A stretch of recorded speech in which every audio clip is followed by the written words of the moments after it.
Hey, dear listeners, Darcey and Stacey. Let's see what happens. Beautiful, shining. So it's hard for me. What am I to do? No, you're taking advantage. You're manipulating. No, I don't want to manipulate no one. No. Don't you ever try to come in between my family and try to trick us? I know what you're trying to do. I don't try to trick no one. I know what you're trying to do. I don't care anymore. Yeah, okay. I mean, she's drawing a boundary. She keeps saying manipulate, and maybe that's true, but just say, we're done, Georgie. I'm sorry. Maybe even you're angry, and you stand up. You're like, Georgie, we're done. This accusation style that she's in, you know, instead of with Florian just saying, hey, I'd rather have him not there, she says, he's manipulating you. It's just, it's a pattern of, I don't know, is it lack of sophistication? Is it, I mean, it's certainly evidence of lack of self-awareness, lack of knowing how to be convincing to other people, lack of acknowledging your own vulnerability, lack of being able to remain calm in difficult situations. But there does, I mean, with Georgie, it was this way too, right? There were uncomfortable moments, like the fact that he had money in a sock in the drawer. And there's just this suspiciousness. I guess that's the quality that I would say is a paranoia, an assumption about, okay, something's going on here. It must be something overtly nefarious and horrible, right? That is a pattern for Darcey. Like with Tom, there was a similar thing. I mean, with Jesse, I don't know. You could kind of argue that it was at least more easily interpreted as at least not kind, the way that Jesse treated her. But yeah, this distortion around suspicion of other people doing things in a Machiavellian, sadistic, problematic, psychopathic, harmful, premeditated way, and points to traumas for herself. Anymore. Goodbye. Well, I knew this was going to happen. I feel betrayed. I feel lied to. I feel manipulated. Like, I'm fuming right now. Yeah, the betrayal is real. She's not distorted with that because the premise was that Florian really wanted Georgie there for him. And Stacey is like, well, Darcey, I don't know what to do, so how about we just deal with it? And Georgie, through the grapevine to Darcey, it's just like, look, he's just being there for Florian. Immediately upon sitting down, Georgie just launches into this hard sell, trying to get her to get back with him. Yeah, as Darcey, it would be easy to conclude, and I think rightfully so, that at the very least, things were hidden from her and that they weren't being explicitly told to her by somebody, whether that's Georgie not being truthful to Florian or Florian not revealing things or something. And I guess, yeah, you could call that a manipulation. Huh. Yeah, so maybe I'm agreeing with Darcey in this. Yeah. But there's just a different way of approaching it, like I was saying before. You just say, hey, Georgie, it's great. Thanks, but no thanks. Let's talk about something else. And it's just hard for me to see you. Well, then if it's hard for you, maybe you shouldn't be here. But I don't know what to do. We're here for them. So if you can't handle it, maybe you shouldn't be here. But let's just try something else. But just really let it sink in that we're done. You know, that's hard to do, but that could have been another approach. But yeah, I think she's certainly within her rights right now to stand up and walk out, given the pressuring tactics that he has. I've had it. I've heard it before, and I'm not willing to hear it again. Goodbye. Forever. Talking about it. My gosh, why is she acting this way? Georgie, why? Do not follow her. Don't. Why? Why? That is a big why, and two, also indicative of someone that's trying to manipulate and control and doesn't respect someone else's boundaries. Like, what are you doing? Stop. Where are you going? Where are you going? Can you stop for a second? Can you stop for a second? Don't. I want to talk with you. Can you stop for a second? Okay, that was good. He thought about grabbing her, and he didn't. I mean, it's bad that he thought about it. It's bad he's chasing her. But he refrained from grabbing her, which is, I was terrified he was going to do that. Don't want to talk. Why are you leaving? Get away from me. But do not bar someone's path.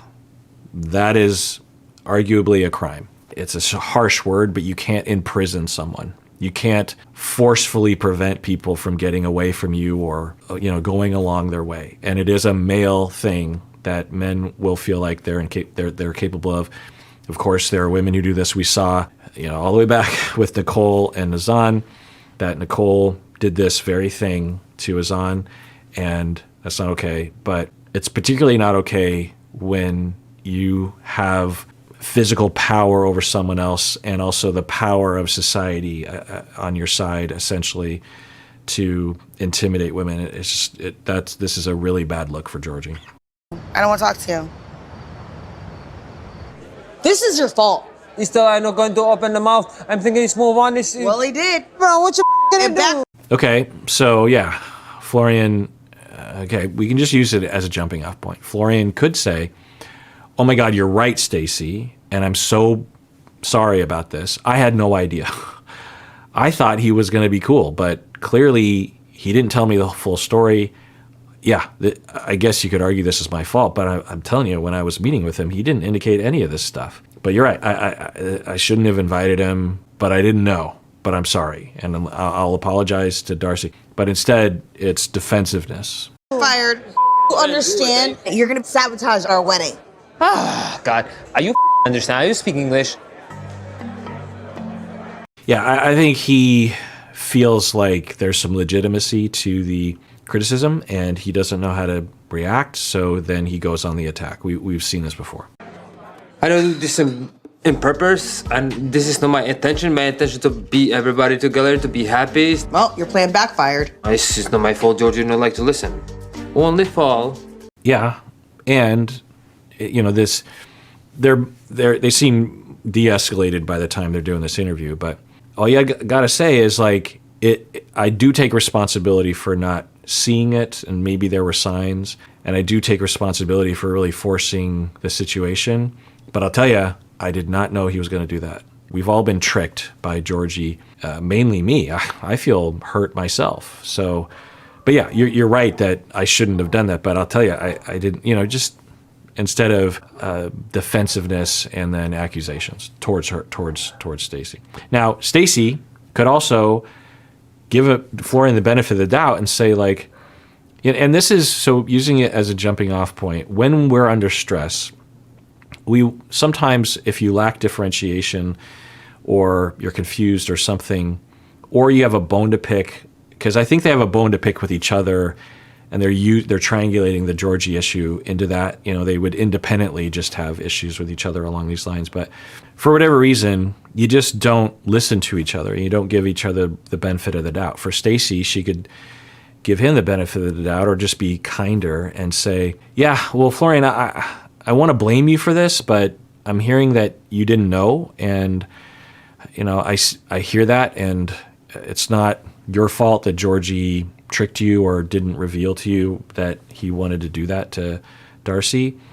So I hear that, and it wasn't your intention. You thought that Georgie was going to be cool, so they could both do that for each other. So when you're in a fight like this, one possible way out of the fight and towards health and towards differentiation and towards less distortions and less trauma between the two of you is to try to figure out some explanation that gives the other person the benefit of the doubt. Now, you don't want to trick yourself and lie to yourself about someone else if someone else is legitimately harming you, but it can be, you can try it on, because if you try on that perspective, it might be true, and at the very least it'll give you other options of other approaches. Because if you believe that Florian is an idiot, or you believe that Florian purposely, caused the problem, and you approach it that way, then obviously he's going to get defensive. Yes, I trust him, basically. That is my fault. And everything is not my fault. Yeah, so I think Florian's doing a pretty good job. All Stacey has to say is yeah, okay, you trusted him, and you're saying that you wish you hadn't, so I guess live and learn. Oh, but getting back to what I was going to say before, when we have stressful situations, we often will blame people that don't deserve the blame, especially if you have a family pattern of this. If you come from a family, for example, where there's someone in the family who is highly problematic, let's say your mom is an alcoholic and is abusive occasionally. And everyone in the family has tried to change that, but it's so hard that everyone just gives up, and they essentially gaslight themselves as a family into another point of view that say maybe the dad is the problem because he works too much, or maybe the teenager is the problem because she doesn't get good grades, or everyone just turns on each other. Like the mom gets really drunk and hits everyone, and the next day everyone's just like, this is your fault because you provoked mom. No, this is your fault because you're not getting good grades at school. No, this is your fault because you married her. And everyone's yelling at each other, but the real problem is mom has this problem. Now, of course, there's probably a systemic problem as well, and I'm not saying you're supposed to attack the mom because she's probably dealing with her own traumas. I'm just saying that there's this tendency under stress where everyone just starts yelling at each other as a way of getting their anger out, and because they don't have the safety. Actually, another prominent experience I had as a family therapist was I specialized in teenagers as a family therapist, and a good, 20% of my clients in my early career was teenagers and their parents. And there were a lot of times where I would experience a teenager that would be abusive towards one of their parents. So you would have two parents, and one parent was abusive to the child, and the other parent was not abusive to the child. And so the child has a lot of anger and a lot of resentment and a lot of pain, but is actually very abusive to the non-abusive parent and very loving and accommodating to the abusive parent, which of course makes some sense given that you're trying to survive. But why would you be attacking the parent that is actually in your corner? Well, sometimes the conceptualization that I would land on through a lot of assessment and trying things out is the child has a lot of pain and anger, and they want to express themselves. They want to get things off their chest, but they don't feel safe directing any of that energy towards the abusive parent, but they do feel very safe with the non-abusive parent. So all of it ends up coming out towards the non-abusive parent. And if you've ever been in those shoes before as a parent, you know how bad that can feel, because you're doing everything you can to protect your child. You're doing everything you can. You might have even divorced this person who was abusing your child, and you effectively got your kid away, and you fought and you fought and you fought for your kid. And meanwhile, when you are trying to parent your kid, they're abusing you, because also they've internalized that abusive voice and that behavior. And then when your former spouse comes over, the abusive person, then suddenly your kid is compliant and nice and pleasant and nice to the other parent in ways that you never see them being nice to you. And it's just the nature of trauma and pain and systems, and it's awful. So I think that's what they're doing to each other, is that Georgie and I think Darcey to some extent, but this is mainly Georgie's fault, they're turning on each other. I read through your right now, and I don't like it, okay? I'm already pissed off that I got asked to come here, and I did it for Florian, I did it for Stacey, and I don't need this, okay? Listen, I'm not here to manipulate you, okay? I'm here because I love you.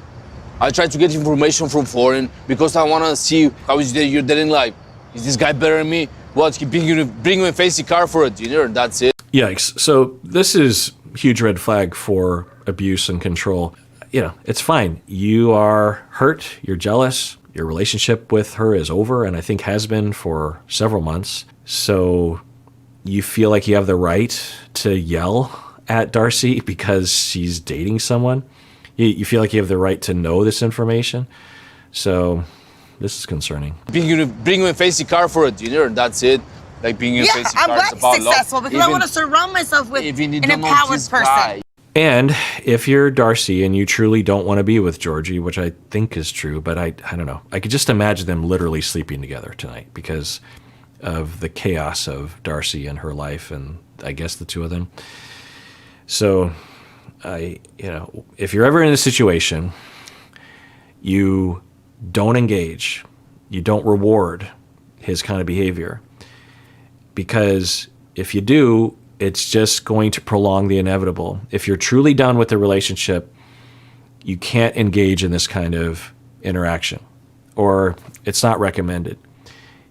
He's certainly it's certainly okay for him to say, I miss you, I'm sorry, I want to get back together with you. It's not okay for him to chase her down. It's not okay for him to try to pressure her. It's not okay for him to yell at her. It's not okay for him to demand information or get involved in a conversation about who she's dating. He doesn't have entitlement to that. So I don't know. This is concerning what I'm seeing from him, and if she truly wants this to be over, which I'm not sure of, because another interpretation of this, and depending on how you see things, is that this is romance. He is fighting for the relationship. He really wants her back, and it's not obvious abusive behavior, right? He's not grabbing her. He's not stalking her. He's not breaking into her email account. He's not threatening violence on her or someone else like the guy that she's dating. So in some circles, this is what a true partner, a true man will do, is they will stop at nothing within reason to get you back. And it's like, whoa, he must really love me. So on one hand, we could say that if she wants him back and wants him to prove it, maybe this is doing that. I don't know.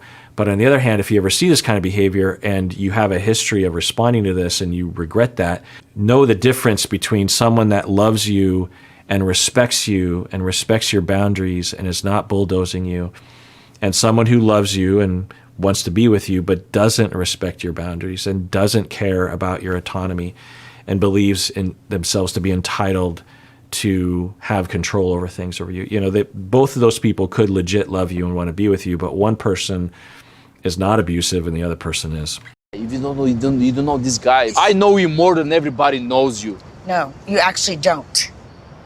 I love you too. I love you too. It's too late, okay? I always care about you. I've moved on. I love you. And I will not. I still love you. No, I'm sorry. There's also a possibility that some shenanigans are happening here where one or both or the producers or someone is creating a scenario. It seems a little over the top. Well, it seems very over the top, whether it's real or not. And I'll just throw that out there, that he either says, I want to be on the show again, so I'm going to independently create a scene here, or the producers put him up to it, or maybe even Darcey and him put it. I mean, who knows? But this interaction is odd and problematic.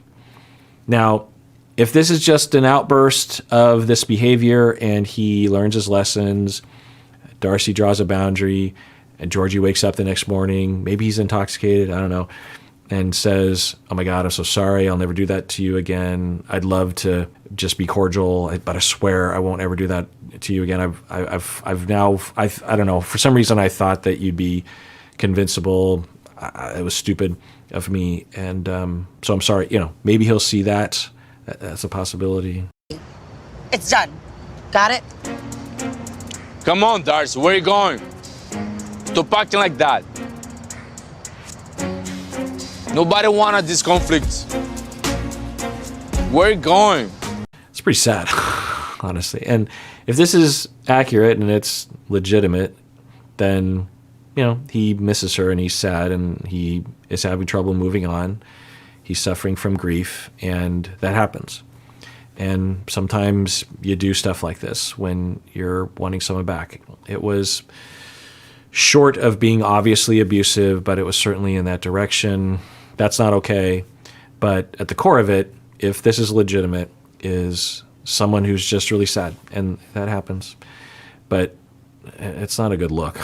Let's put it that way. Okay, well, everyone, I just want to remind you, as I always do, but really, internalize it. It's not just a phrase I say. It's a thing I mean, and a thing I hope that you follow. I should follow it myself, too, to take care of ourselves, because we deserve it. We really do.